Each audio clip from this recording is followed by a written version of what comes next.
আমাদের অবতার ভগবান শ্রীকৃষ্ণের আবির্ভাব তিথি।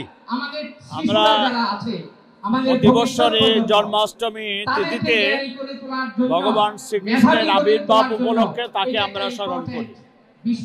আমাদের এই ঢাকেশ্বরী মেলাঙ্গনে প্রতি বছরেই এই জন্মাষ্টমী তিথি উপলক্ষে কেন্দ্রীয় জন্মাষ্টমী উদযাপন পরিষদ এবং মহানগর সার্বজনীন পূজা কমিটি এবং বাংলাদেশ পূজা উদযাপন পরিষদ কর্তৃক এই বিশ্ব শান্তি গীতা যজ্ঞের আয়োজন হয়।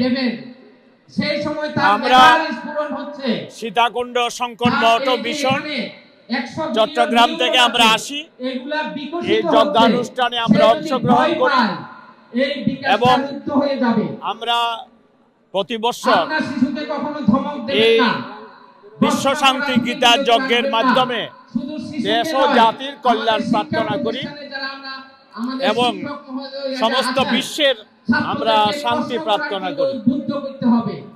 আমাদের ভগবান শ্রীকৃষ্ণ যে আবির্ভূত হয়েছিলেন এই জন্মাষ্টমী তিথিতে, আমরা আজকে তাকে প্রণাম জানাই। আজকে এই জন্মাষ্টমী তিথিতে তিনি অন্ধকার দূর করে জগতে আলোর সন্ধান দিয়েছিলেন। আমরা আজকে ভগবান শ্রীকৃষ্ণের কাছে আমরা প্রার্থনা জানাই, আবার বাজাও তোমার পাঞ্চজন্য সুদর্শনধারী, এসো এসো ঋষিকেশ ধরার বারহারি। ভগবান শ্রীকৃষ্ণ তিনি যুগে যুগে আমাদের মধ্যে আসবেন বলেছেন। যখন এই ধর্মের গ্লানি হয়, অধর্মের অভ্যুত্থান হয়, তখনই তিনি আবির্ভূত হন এবং দুষ্কৃতিকারীদের বিনাশ করেন, সাধুগণের পরিত্রাণ করেন, ধর্মকে আবার সংস্থাপন করেন। এই জন্যই তিনি যে প্রতিশ্রুতি দিয়েছেন যে যুগে যুগে তিনি আসবেন।